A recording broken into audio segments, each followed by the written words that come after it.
పౌరులందరికీ కూడా ప్రతి నెల 29,762 రేషన్ షాపుల ద్వారా సరుకులు పంపిణీ కార్యక్రమం చేపడతానే ఉన్నాం. అందులో భాగంగా కొత్త టెక్నాలజీతో QR code based smart rice కార్డ్స్ని రాష్ట్ర వ్యాప్తంగా ప్రారంభించాం. 25వ తారీఖున ఆగస్టులో ప్రారంభించిన ఈ కార్డు సర్వీసెస్ 1,44,66,000 మందికి ఉచితంగా సరఫరా చేసేటట్టు ఈ కార్యక్రమం ప్రారంభించాం. దీని నేపథ్యం, దీని వెనక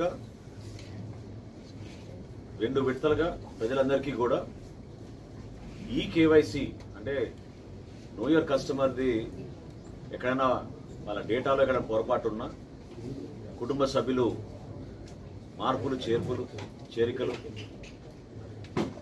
చిరునామాలో మార్పులు, ఇటువంటివన్నీ పొందుపరచడానికి అనేక సార్లు అవకాశాలు కల్పించి భారతదేశంలోనే 96.5% ఈ కేవైసీ చేసిన ఏకైక రాష్ట్రం ఆంధ్రప్రదేశ్గా మనం రాగలిగాం.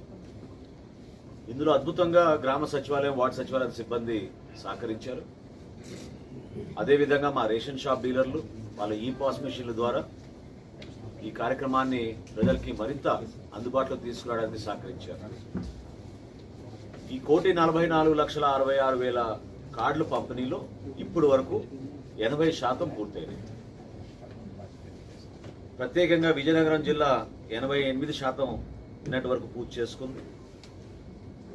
పశ్చిమ గోదావరి జిల్లా 87%, శ్రీకాకుళం 85%, అదేవిధంగా కృష్ణాను, ఎన్టీఆర్ దాదాపు 84% పూర్తయినాయి. 3వ విడత రేపటి రోజున 2 జిల్లాల్లో ప్రారంభించబోతున్నాం. చివరి విడత 15వ తారీఖున 9 జిల్లాల్లో కార్డులు పంపిణీ కార్యక్రమం ప్రారంభించబోతున్నాం. అయితే ఈ తరుణంలో మీ ద్వారా, అదేవిధంగా సోషల్ మీడియాలో అనేక సందర్భాల్లో చాలామంది మన పౌరులు వచ్చిన కార్డులో కొన్ని పొరపాట్లు ఉన్నాయనే విషయం మా దృష్టికి వచ్చింది, ప్రభుత్వం దృష్టికి వచ్చింది. దీనిపైన మేము లోతుగా అధ్యయనం చేస్తే మరొకసారి మీ దృష్టికి తీసుకొస్తున్నాను. గతంలో మేము ఈ కేవైసీ చేసేటప్పుడు 2 సార్లు అవకాశం కల్పించాము. ఎక్కడైనా ఏమైనా పొరపాట్లు ఉంటే మీరు సరి చేసుకోండి, ఆ మార్పులు చెప్పే ఉంటే చెప్పండి.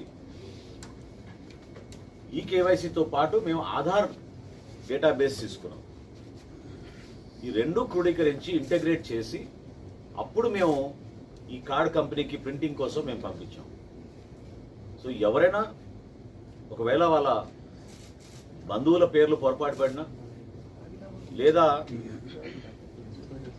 ఒక హౌస్ హోల్డ్లో మెయిన్ ఫ్యామిలీ మెంబర్ చనిపోతే ఇతర వివరాలు పొరపాటున సరిగ్గా లేకపోయినా, కొంతమంది చిరునామాల్లో పొరపాటు, మరి కొంతమంది వలసల కోసం వెళ్ళినప్పుడు ఉద్యోగరీత్యానో లేకపోతే పనుల కోసమో చదువుల కోసమో వేరే ప్రాంతాలకు వెళ్ళినప్పుడు ఆల్రెడీ మేము పోర్టబిలిటీ ఎనేబుల్ చేసాం కాబట్టి ఏ షాప్లోనే సరుకులు తీసుకోవచ్చు.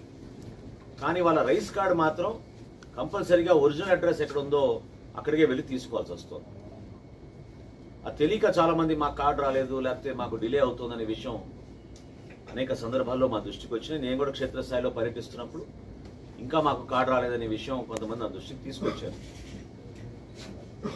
ఈ కార్యక్రమం మొదలైనప్పుడు ముందుగా రాష్ట్రంలో ఉన్న రేషన్ షాప్ డీలర్ల ద్వారా మేమందరం కూడా ఒక 3-4 రోజులు పంపిణీ చేశాం. దాని తర్వాత 1వ తారీఖు నుంచి రేషన్ సరుకులు పంపిణీలో బిజీ అయిపోతారు కాబట్టి ఇది కేవలం గ్రామ సచివాలయం, వార్డు సచివాలయం సిబ్బంది మాత్రమే ఇంటింటికి వచ్చి కార్డులు సరఫరా చేసే కార్యక్రమం ప్రభుత్వం నిర్ణయం తీసుకుంది. దాని ప్రకారంగానే ఇంతకుముందు మీతో అన్నట్టు 80% వరకు రాష్ట్ర వ్యాప్తంగా యావరేజ్గా, కొన్ని జిల్లాలో ఆల్రెడీ 90% వరకు చేరగలిగాం.